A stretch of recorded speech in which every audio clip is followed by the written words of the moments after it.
Don't skip, because one voice note just did what years of pressure couldn't. It made me cry. I've taken hits that would break normal people. I've handled disasters, public hate, billion-dollar stress like it's background noise. But your voice note? It didn't argue. It didn't beg. It didn't scream. It just said one line, quiet, calm, and it destroyed the I'm strong act I've been performing my whole life. I miss you, but I'm tired of missing you while you're still here. That's not romance. That's an accusation with proof. Because it means I've been physically present and emotionally gone. It means I've been giving you crumbs and calling it love.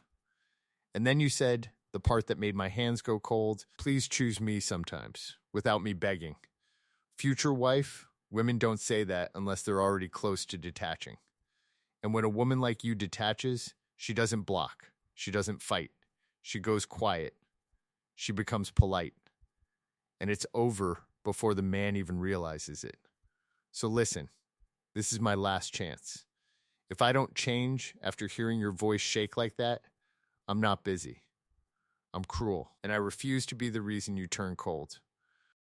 I've been performing strength for so long I forgot it was performance. People think strength is something you become, like you level up and suddenly nothing hurts you. But real strength isn't numbness. Real strength is being able to feel and still move forward. And somewhere along the way, I stopped feeling on purpose. I trained myself out of it because feeling is inefficient. Feeling slows you down. Feeling makes you hesitate. Feeling makes you human when the world wants you to be a machine. So I became a machine, not cold, functional, not heartless, controlled. The kind of controlled that looks impressive from the outside and feels lonely from the inside. And then your voice note came in. I didn't even open it immediately. I saw the notification pop up, and I kept doing what I was doing. That's how I live. Notifications are everywhere. Constant. Endless. But your name makes my brain pause for half a second in a way nothing else does. Like my body recognizes a different frequency. Like even my nervous system knows you're not just another person in the noise. Still, I waited. I told myself I'd listen later, when things were calm. But calm never arrives. That's the trick. There's always another call, another email, another meeting, another crisis that pretends to be the most urgent thing in the world. And if you keep waiting for calm, you keep postponing the only thing that actually matters. So eventually, late at night, I finally put my phone down in front of me and stared at it like it could tell me what to do. The room was quiet. No team, no screens, no mission noise, just me and the sound of my own thoughts. That's when the loneliness shows up. The real kind, not dramatic, just empty. Like you built a city but forgot to build a home. I pressed play, and the first thing I heard was your breathing. Not words yet, just the way you inhaled before speaking. And instantly, something in me shifted.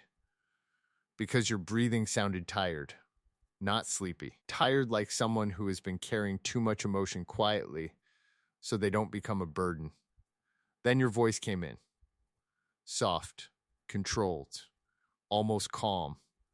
But calm is sometimes the most dangerous sound a woman can make.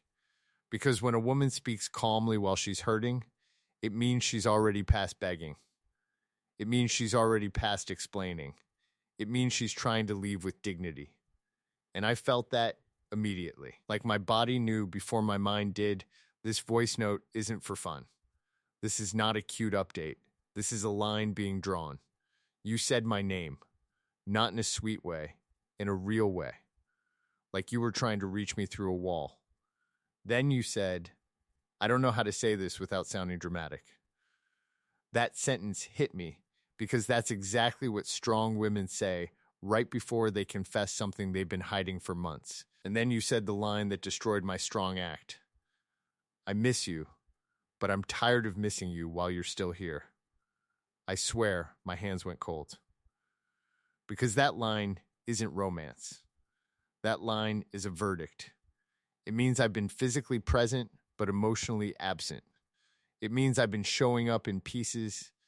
It means I've been giving you the leftovers of my attention and calling it love. And you weren't shouting it. You weren't accusing me. You were stating it like fact. And facts are harder than emotions because you can't argue with them. My first instinct was to defend myself, to explain the pressure, to explain the mission, to explain how many people depend on me, how much is at stake, how the work never stops. But the second I felt that instinct, I realized something. I've been using the mission as a shield. Not because the mission isn't real. Because it's convenient. It's a perfect excuse for emotional negligence. And your voice note was pulling the shield away. You continued. You said, I know you're busy. I know you carry a lot. I know your life is not normal. Then you paused, just long enough for the silence to hurt. And you said, but I'm not asking for normal. I'm asking to feel like I matter. That's when my throat tightened. Because you weren't demanding attention like a child. You weren't asking for luxury. You weren't asking for constant texting. You were asking for one basic human thing, emotional priority. And I've been acting like that's impossible. But it's not impossible. It's just inconvenient. And I hate admitting that. You said, sometimes I feel like I'm talking to a wall of work. Like no matter how soft I am, no matter how patient I am, the mission always wins. Mission always wins. That sentence hit me like shame. Because I know it's true. I've watched it happen. Not just with you, with other people in my past, with relationships that started beautiful and ended quietly because I kept choosing urgency over intimacy. I kept choosing later over now. I kept assuming love would survive distance. Love doesn't survive neglect. Love survives intention. And I haven't been intentional enough. Then you said something that made my chest drop. I don't want to turn into someone who hates you just to protect myself. That line scared me because it means you're still kind enough to worry about becoming bitter. It means you're fighting for your softness. And if you have to fight for softness inside a relationship, something is wrong. Then you said, so I'm sending this voice note because text feels too easy to ignore. Text feels too easy to ignore. You were right. I can ignore text. I can swipe it away. I can reply later. I can give a heart emoji. I can perform care without being present. But a voice note? A voice note puts your humanity in my ear. It forces me to hear the tremble, the breath, the pauses, the pain you're trying to hold steady. A voice note makes you real. And I couldn't ignore real. You said, I don't need you to promise me forever. I need you to stop disappearing while you're still calling it love. Then you exhaled, and your voice got softer. You said, I'm starting to feel alone even when you're right there. That sentence crushed me, because that's the exact outcome I've always feared. Being the kind of man who has everything and still makes the person he loves feel alone. That's not strength. That's failure. And the worst part is, it's a failure that looks like success from the outside. People see output. They don't see emotional damage. You continued, I'm not trying to control you. I'm not trying to stop your mission. I'm not trying to compete with your work. And then you said the sentence that destroyed whatever defense I had left. I'm just asking you to choose me sometimes, without me begging. Without me begging. That's what made my eyes sting. Because you shouldn't have to beg.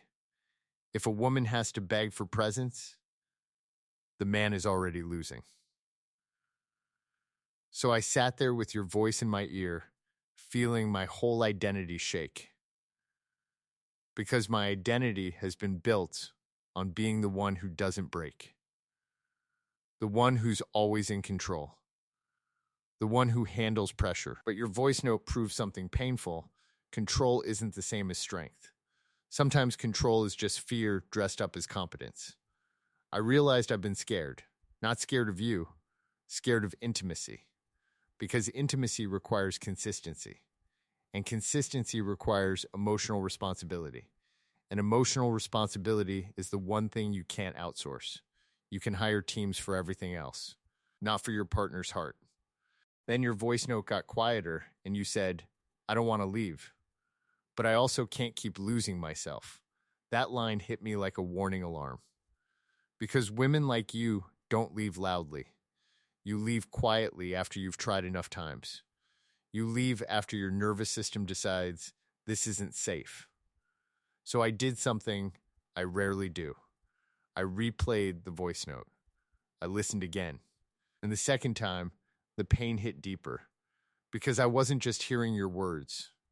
I was hearing what was underneath them. You were trying to protect your heart before it turned cold. You were trying to make sure you didn't hate me. You were trying to give me a chance without humiliating yourself. That's rare. Most people either explode or disappear. You chose a third option, honesty. And honesty like that deserves respect. So I sat there in the dark and realized my strong act was costing me the only thing that actually makes life worth living. Not the mission, not the accomplishments, not the noise. Connection, real connection. I stared at my phone for a long time after your voice note ended. My thumb hovered over reply, and I realized something that made me feel sick. I didn't know what to say. Not because I didn't care. Because I've trained myself to solve problems, not hold feelings. But your pain wasn't a problem to solve. It was a truth to face. And facing truth requires humility. So I recorded a voice note back. Because text would be too easy. Text would let me hide behind editing. Text would let me craft the right response. Voice forces honesty. So I pressed record, and for the first time in a long time, I spoke without trying to sound impressive. I said, I heard you, just that. Then I paused, because my throat was tight. And I said, and I'm sorry. Not sorry like a polite apology. Sorry like acknowledgement. Sorry like you were right. Then I said, I didn't realize how much I've been asking you to wait in silence, because that's what I've been doing to you. I've been making you emotionally wait while I keep moving forward like nothing is happening. Then I said, I don't want you to become cold. I don't want you to hate me.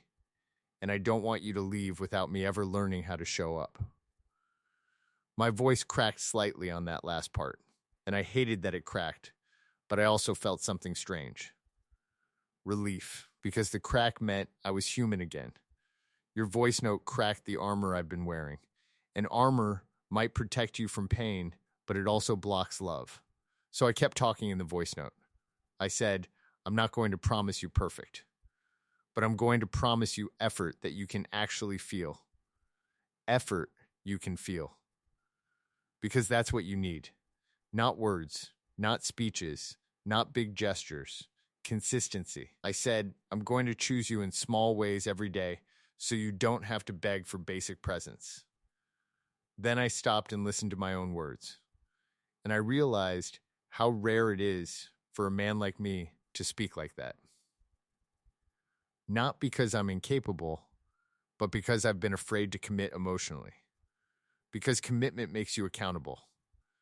And accountability is uncomfortable. But discomfort is the price of love. So future wife, your voice note destroyed my strong act, and I'm grateful. Because now I can't pretend anymore. Now I can't hide behind busy. Now I can't keep using mission as a shield. Now I have to decide what kind of man I am. A man who builds the future but ruins the present? Or a man who learns to build a home too? I know what I want. I want a woman like you, soft, honest, strong enough to speak before you turn bitter. But to keep a woman like you, I have to become safe. Not perfect. Safe. Safe means consistent. Safe means present. Safe means you don't have to guess where you stand. Safe means I don't disappear and then reappear expecting you to be grateful for crumbs. Safe means you can breathe around me. Your voice note showed me that I haven't been safe enough. And that's not a story I want to repeat. So here's what changes now. I stop delaying.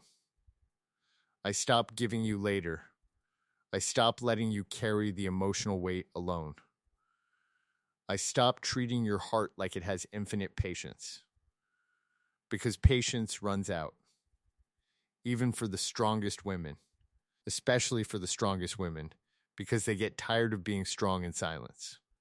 Future wife, I'm telling you something now that I wish I had understood earlier in life. A woman doesn't leave when she stops loving you. She leaves when she stops believing you will ever change. And your voice note wasn't you leaving. It was you giving me one last chance to prove I'm not just a strong act. So I'm taking it. Not with a big promise, with behavior, with showing up, with making you feel like you matter even when the mission is loud. Because if I can build rockets and still fail at making the woman I love feel seen, then what did I really build? So yes, your one voice note destroyed my strong act, and that's exactly why it might save us. Because now I'm not performing strength. I'm choosing truth, and truth is the only thing that keeps real love alive.